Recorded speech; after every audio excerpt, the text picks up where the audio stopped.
¿verdad? Y no pasaba nada, ¿verdad? Entonces, creo Por eso es que actuaban así de forma tan descarada, María del Carmen. O sea, claro, al hablar incluso en teléfonos celulares y negociar en estos aparatos este tipo de sí, reuniones. porque no era, digamos, no era la cultura que realmente hacer esto se iba a seguir por la ley. De hecho, antes uno ponía una denuncia en el Ministerio Público y tardaba 2, 3, 4 años. De hecho, qué casualidad que es hasta que viene esta fiscal que empieza realmente a trabajar la Fiscalía Anticorrupción, ¿verdad? ¿Qué pasaron en los 4 años anteriores? ¿Por qué no hubo uno, dos, tres casos de este tipo, verdad?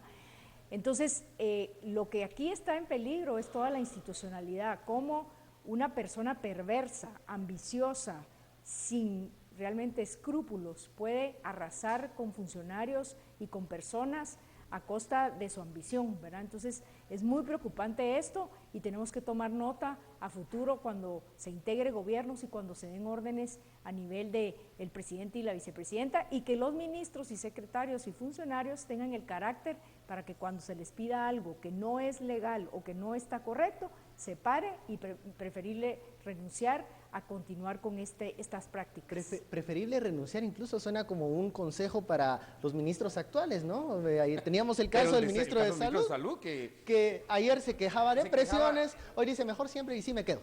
Cuidado con las presiones, porque hay cosas de que... eso es lo que está hablando Mari Carmen, de las presiones.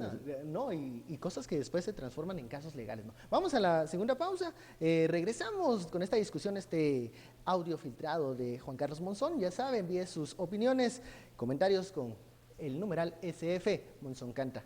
Regresamos.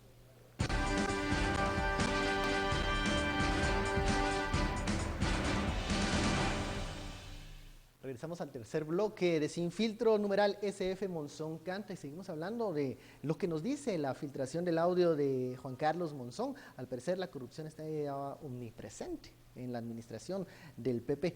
Hay algo que hay que recalcar.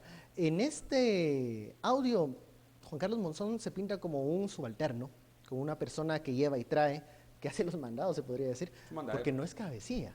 No. Ojo, porque puede ser en este caso colaborador eficaz, en el caso de la línea no, donde él era un dirigente, digamos, de ese entramado. La negociación de Juan Carlos ha sido esa. La ley contra el crimen organizado establece muy claramente que los cabecillas de cualquier estructura paralela, de cualquier grupo criminal, no pueden ni siquiera por principio, en este caso Juan Carlos ha hecho un argumento bastante fuerte en decir que quienes daban las órdenes, quienes disponían del dinero de las comisiones y quienes le ordenaban a él eran tanto el presidente Otto Pérez Molina, como expresidente Otto Pérez Molina, como la ex vicepresidenta Roxana Valdetti. Y él es muy claro en cada relato decir, y me reuní con tales personas, y luego le reporté y le dije, me reuní con tales personas, yo no sabía qué estaba pasando, yo solo fui y reporté. Mira, desde la reunión con Chiliwili, digo con Guillermo Lozano. Chiliwili era el apodo, eso es lo que dice Juan Carlos ahí, hasta la reunión con los argentinos, que poco a poco, los argentinos es como un caso muy extraño, pero de los 30 millones estaban repartidos de una manera muy interesante, ¿verdad? Estaban repartidos 24.5 millones de dólares para el socio local. Ahí quedaba medio, y 5 para los argentinos, quedaba medio millón flotando. Ya el Pérez, el español, había dicho que eso era para gastos administrativos. Creo que esa era la esperanza por ahí empezaba la esperanza de Juan Carlos, uno lo infiere por lo que él dice. Y al final va viendo uno que estos gastos administrativos, como usted explicaba, Mari Carmen, era para compra de gente en los ministerios. Y él habla de 3 ministerios específicamente, de 2 ministerios y de 2 oficinas. ¿CGPLAN? ¿A cuenta de qué sale CGPLAN en todo esto? ¿Verdad? Del Ministerio de Ambiente y Recursos Naturales, obviamente por los permisos, de los sindicatos y del MISIVI. ¿Por qué el MISIVI, el Ministerio de Comunicaciones, Infraestructura y Vivienda, es importante aquí? Porque el MISIVI tenía digamos, cuando una institución no está intervenida, en este caso, como Puerto Quetzal no está intervenido, pertenece al MISIVI. Una vez se interviene con Ala Marroquín, automáticamente pasa a, digamos, a dirección o bajo resguardo, en este caso, del presidente. Por eso es que necesitaban esa intervención. Recuerdo que una vez el mismo Otto Pérez Molina llevó ejército a ese lugar.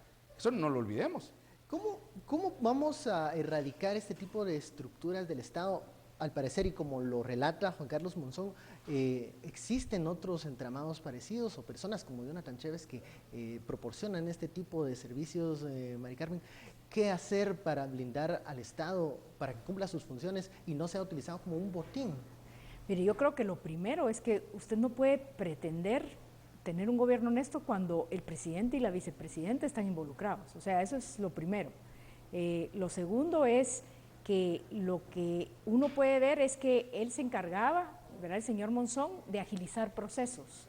Pero agilizar procesos significa presionar y que los funcionarios tengan que saltarse procedimientos. Entonces hay que transparentar los procedimientos. O sea, dicen es que es una gran burocracia, pero para autorizar un proyecto de este tipo, obviamente Segeplan tiene que hacer una evaluación, porque es una inversión, usted se endeuda, usted necesita los recursos, tiene que ver otras prioridades. O sea, todas estas instancias que están en la cadena, lo que hace este personaje es acelerarlo.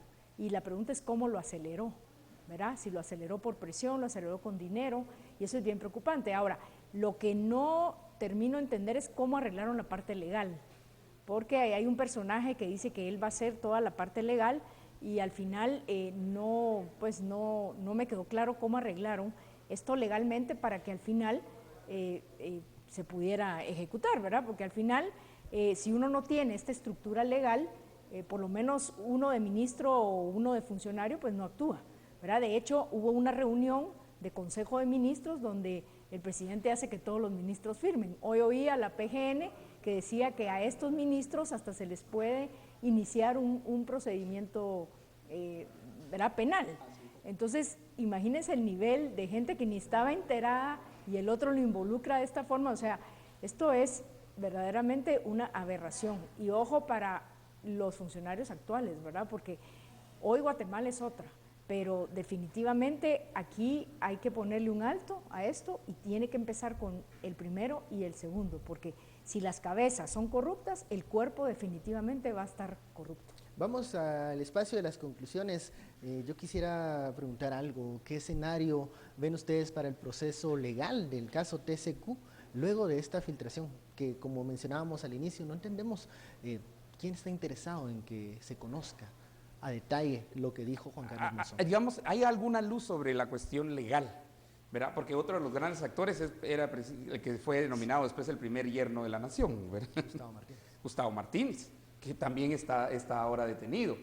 Juan Carlos dice, yo llegué con ¿cómo se llama? Con Pérez, que es el español. Pérez Maura, ¿no? Maura es el apellido, ¿verdad? José Pérez Maura. Y llegué también con el Peludo, que ese es el español que está en Guatemala, que ahora está detenido también.